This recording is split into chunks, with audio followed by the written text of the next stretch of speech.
Today we're going to talk about the weirdest flex in motorcycling, the Iron Butt Association. This group proudly calls themselves the world's toughest riders. On the surface, that sounds like the kind of slogan you'd see on a Harley-Davidson trucker hat or on the back of a bag of Black Rifle coffee. But the reality is a lot weirder. These riders aren't professional racers, they're not stuntmen, they're not crossing the desert in the Dakar, they're just people who like to ride long distances. Like, really long distances. The baseline being 1,000 miles per day. The Iron Butt community celebrates endurance rides, challenges where the goal isn't to ride fast or particularly skillfully, but to cover absurd mileage in as little time as possible, all while keeping incredibly detailed records to prove you didn't cheat. Because God forbid someone out there is rocking an iron butt patch when they actually did 1,000 miles in 25 hours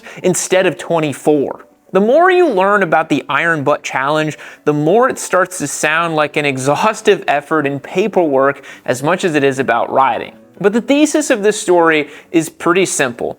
The Iron Butt Association is incredibly silly, as I've come to learn, but it's also strangely profound. It's silly because sitting on your motorcycle for 18 hours straight, wearing a diaper like the president did during his courtroom proceedings, isn't exactly an Olympic feat of skill.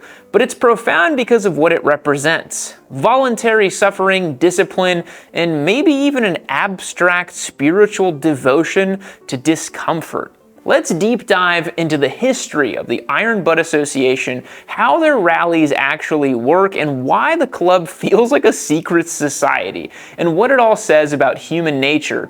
Let's get into it. The Iron Butt Association, or IBA, began in the mid-'80s, spearheaded by a man named Mike Kneebone. Yes, the Iron Butt Association was created by a man named Kneebone. You can't make this stuff up. Before founding the IBA, Kneebone had already made a name for himself by breaking multiple endurance riding records.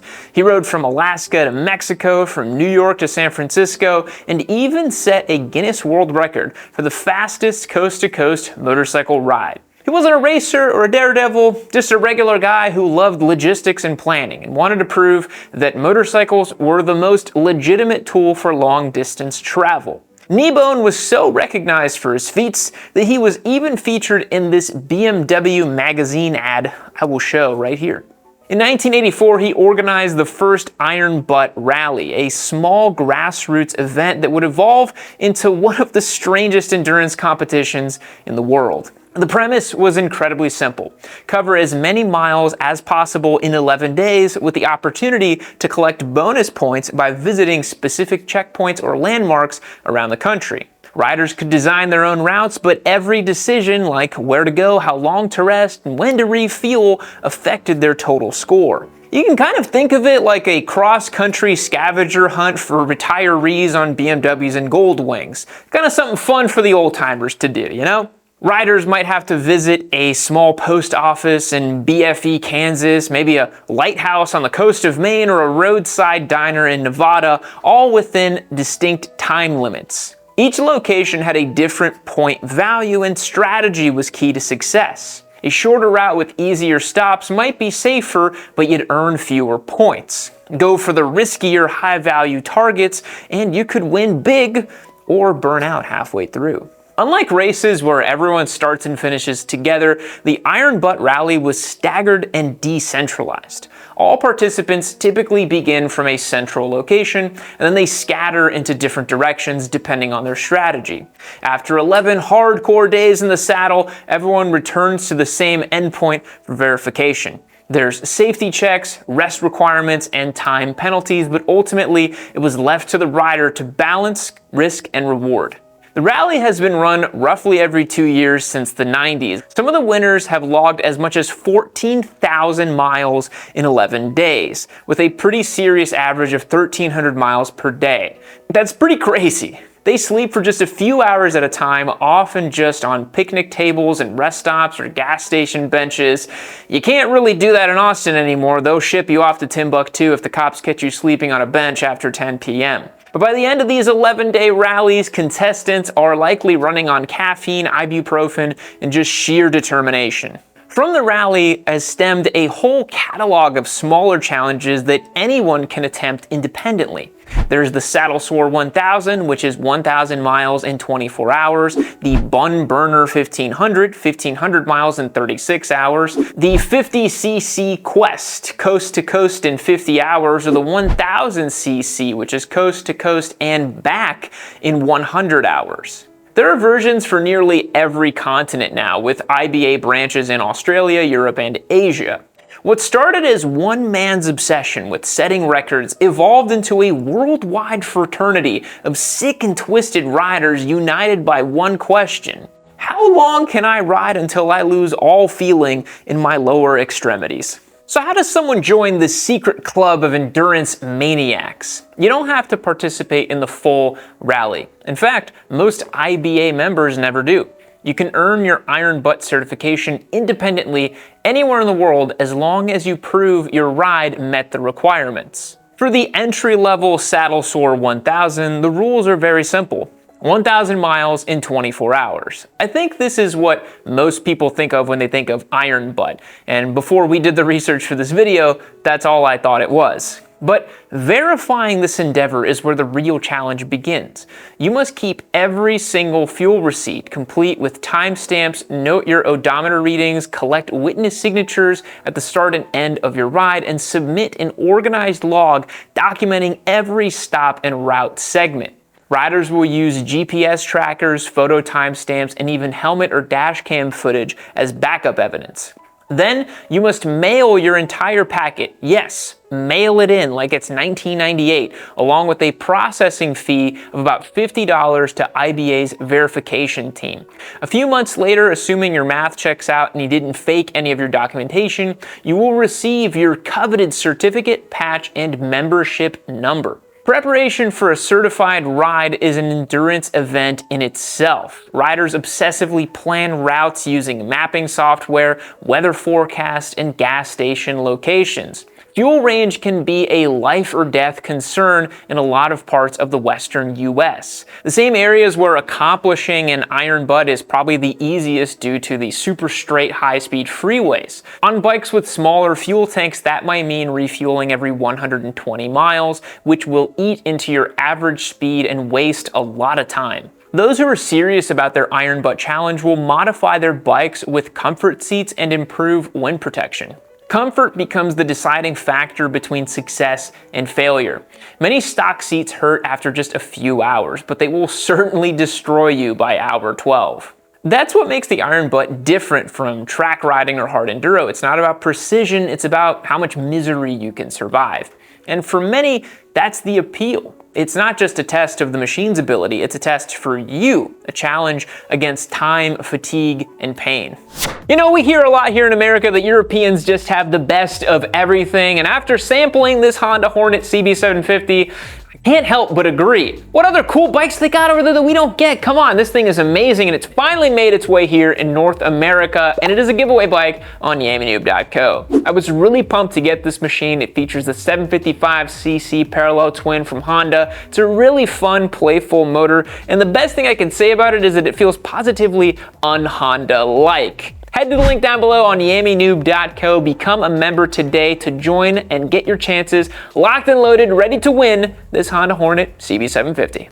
The IBA doesn't feel like your typical motorcycle club. There's no clubhouses, no big public gatherings. It's almost exactly the opposite. It's tight-lipped, bureaucratic, and weirdly cult-like. Their website looks like it was built by GeoCities in 1999, complete with a verified members-only e-store adorned with grainy photos of hats and t-shirts. It's as if they used the same web designer as Heaven's Gate, whose website is still up and running in 2025. Just a fun little bit of macabre information there for you. The tone of the documentation on the IBA site reads like a military field manual crossed with a radicalized QAnon manifesto. The whole website feels like a digital black hole, a weird reclusive fraternity for older riders living online. I don't think that's an accident, by the way. The average Iron Butt member tends to be older than middle-aged, and they're usually someone who's done it all and searching for some new meaning with motorcycles, some type of new challenge. They're past the point of chasing speed or thrills. They just want to belong to something. The desire for belonging is baked into male psychology, especially as we age. Historically, men have formed social groups that revolve around hardship or ritual, whether it was the Freemasons, the Elks Lodge, or even the local bowling league. These are places where identity was earned. Modern life has stripped a lot of that away. The Iron Butt Association fills that void, a discrete, exclusive club that rewards discipline, dedication, and suffering. Traits that older generations equate with virtue. And even though much of it happens online, the social dynamic remains the same. The Iron Butt forums are filled with essays written by retirees chronicling their rides in meticulous detail, down to the fuel grades, tire pressures, and coffee blends consumed at rest stops. It's really easy to poke fun at that level of obsession, but it's also deeply human. These riders have found community, purpose, and validation through something as simple as a shared willingness to endure discomfort. They're not racing against another rider, they're battling against time and entropy. In a world where things are automated, easy, and safe, the Iron Butt offers a kind of old-fashioned challenge for guys who still like to do things the hard way. Now, let's be honest, as noble as this all might sound, the Iron Butt Challenge is objectively ridiculous. It doesn't measure skill, it just measures pain tolerance and planning ability. There isn't artistry or finesse or technique. It's just about staying conscious, hydrated, and vaguely sane enough to hit your mileage goal. Motorcycling is full of skill-based disciplines, track racing, enduro riding, and even trials and other more oddball endeavors. The Iron Butt sits in the opposite camp, where endurance replaces elegance and skill. Completing a Saddle Sore 1000 doesn't prove you're a skilled rider, it proves you can ignore pain and boredom better than most people. And that's not to say it's easy, far from it, really. It takes a lot of planning, patience, and an absurd level of commitment. You have to monitor fuel, battle fatigue, and be prepared for weather that might come your way. But it's definitely more of a psychological test than a skill-based one. In a sense, it's like running an ultramarathon or hiking the Appalachian Trail. These are feats that are impressive in scale, but not in grace. It's about endurance and pain tolerance more than anything. You don't need to be Marc Marquez to earn an Iron Butt patch. You just need a lot of caffeine, a GPS, and a $500 seat concept seat. But there is something undeniably charming or romantic about it. In a world inundated with a torrential onslaught of meaningless information, an Iron Butt rider instead finds meaning into the expansive nothingness. Despite all this silliness, it's hard to not have some respect for those who chose to undertake an Iron Butt challenge. It's a voluntary experiment in suffering, a kind of meditation on pain through motion. In Buddhist philosophy, suffering, or dukkha, is a part of existence. You can't escape from it, but you can learn from it. Endurance riding is a physical manifestation of that idea.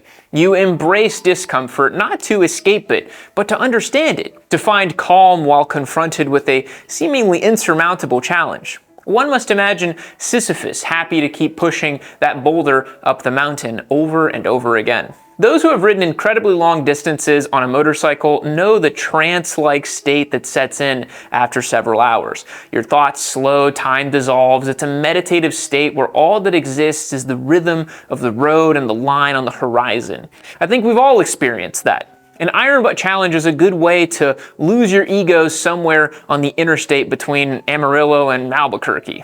So maybe that's the value of the Iron Butt. There's no adrenaline rush, no cheering spectators, just you, the machine, and a quiet understanding that you're capable of enduring this event. That realization might not make you a better rider, but it might help you learn something a little bit about yourself along the way.